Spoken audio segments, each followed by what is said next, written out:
E aí pessoal, tudo bem com vocês? Então vamos dar prosseguimento aos nossos estudos através das resoluções de questões de concursos anteriores, desta vez para o CREA, que é o Conselho Regional de Engenharia e Agronomia do Estado de Goiás, para o cargo de Analista de Fiscalização, Engenharia Mecânica, prova recente de 2019. Questão aí sobre elemento de máquinas que com certeza irá cair na ou nas suas provas, tá bom? Então, vamos lá para a questão, mas em primeiro lugar já gostaria de pedir o seu like para que você ajude esse canal a crescer. E você sabe, esse canal crescendo, teremos mais condições de auxiliar nos seus estudos, tá bom? Se você não é inscrito, é de suma importância que você se inscreva e também ative as notificações, pois assim que postarmos novos vídeos, o YouTube irá te informar, tá? Então vamos lá para a questão? Então é dito o seguinte: quanto ao redutor de velocidade da figura acima, julgue os itens de 83 a 90. Então temos aí 8 questões que estão diretamente associadas a essa figura, tá? Então iremos responder item a item e veremos destas quais estão certas e quais estão erradas. E também mostraremos o porquê dessas estarem erradas, tá? Então vamos lá para a resolução das questões, mas em primeiro lugar gostaria de informar que já está disponível, tá, o link para que você possa acessar o nosso canal lá no Telegram, onde nós conseguimos debater sobre as resoluções das questões, conseguimos dar um dinamismo maior ali sobre as partes teóricas das resoluções, coisa que a gente não consegue fazer aqui no YouTube, uma vez que a gente sempre procura fazer um vídeo mais sucinto, mais resumido, para justamente não ficar um vídeo longo e enfadonho para vocês, tá bom? Então, caso você queira participar, é de suma importância que você acesse o link aqui embaixo na descrição, tá? Então vamos lá para a resolução? Na questão de número 83, ele fala o seguinte: o elemento indicado por 2 é um rasgo de chaveta por fresa de topo, com extremidade dupla. A chaveta a ser utilizada nesse rasgo deve possuir elevada dureza, sendo recomendado o uso de aços de alto carbono, ou seja, aços que possuem alto teor de carbono em sua composição, de tal forma que resista às sobrecargas ocasionais, tá? Então vamos ver aí se isso procede. Então temos aí o nosso trem de engrenagens para redução. Na figura 2, sim, temos um rasgo de chaveta, tá?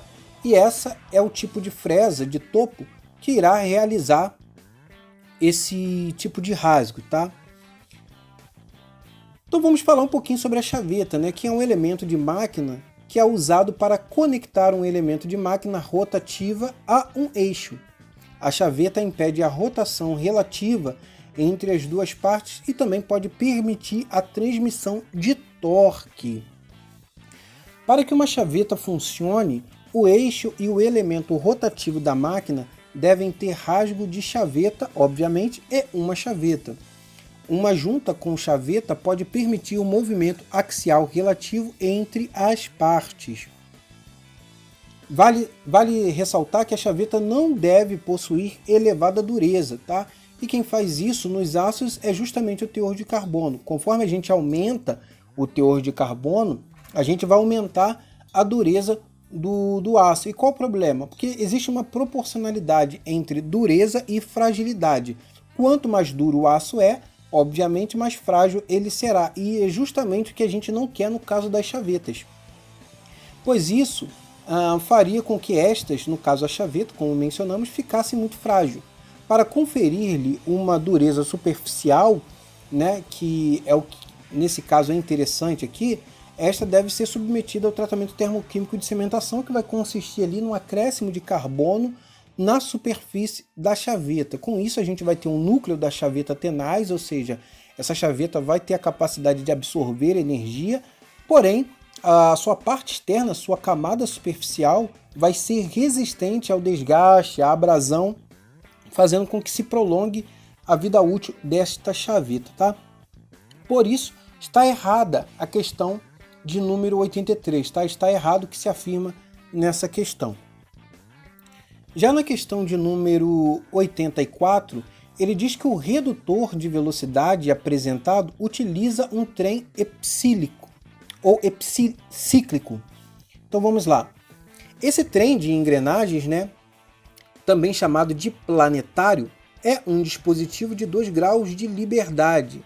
Para uma saída previsível se faz necessária 2 entradas. Esse tipo de trem, né, o trem epicicloidal, é aplicado em sistemas onde se exige altas reduções.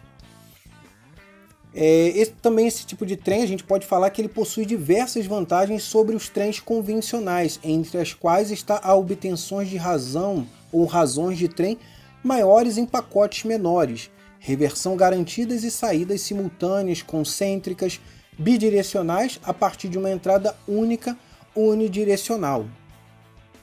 Por isso, está também errada, porque não é isso que se apresenta no sistema fornecido a nós nas questões. Tá? Por isso está errada aí a questão de número 84. Já na questão de número 85, é dito que o redutor de velocidades mostrado utiliza um par de engrenagens helicoidais paralelas que são capazes de transmitir elevadas potências e propiciam uma operação mais silenciosa e com menos vibração que o par de engrenagens de dentes retos, também usado nesse redutor. Vejamos se isso procede. Então temos aí o nosso redutor de velocidade. Aqui temos o par de engrenagens helicoidais paralelas. E aqui temos o par de engrenagens de dentes retos. Devido ao seu formato de hélice, a engrenagem helicoidal é muito utilizada em redutores com eixos paralelos.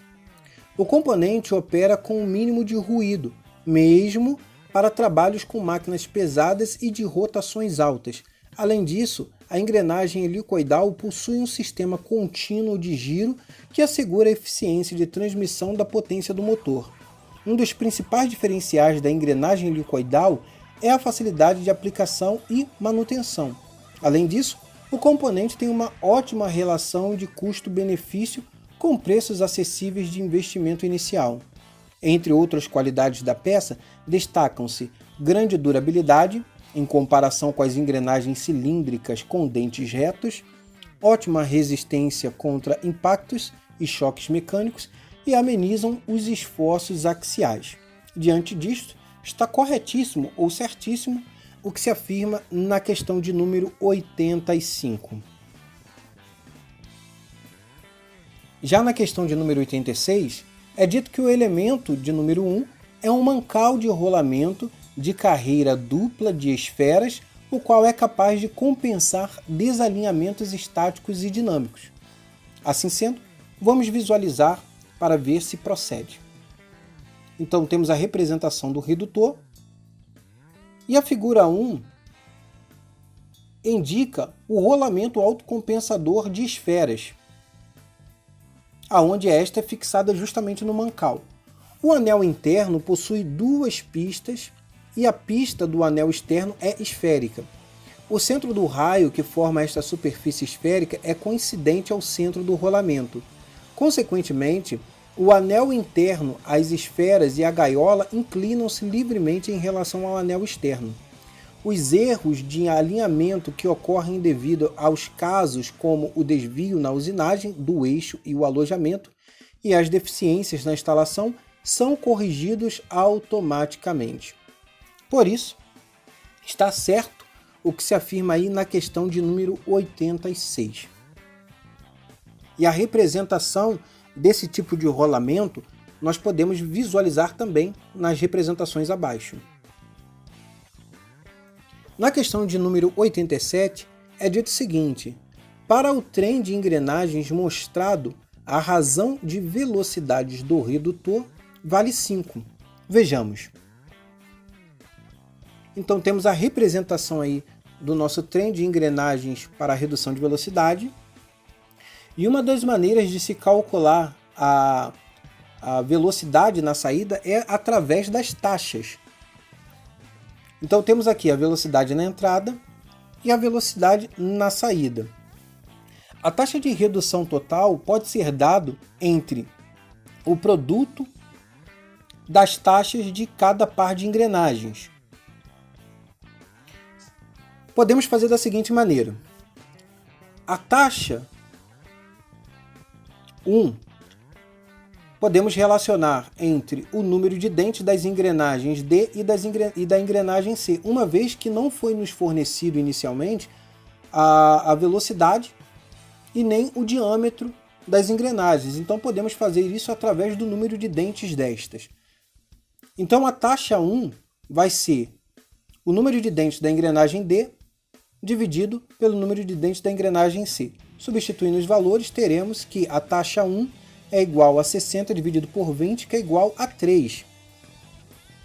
Agora, calculando a taxa 2, fazendo pela mesma linha de raciocínio, podemos relacionar o número de dentes das engrenagens, sempre da maior para a menor, ou seja, NB sobre NA. Assim teremos que a taxa 2 é 50 sobre 30, que corresponde a 5/3.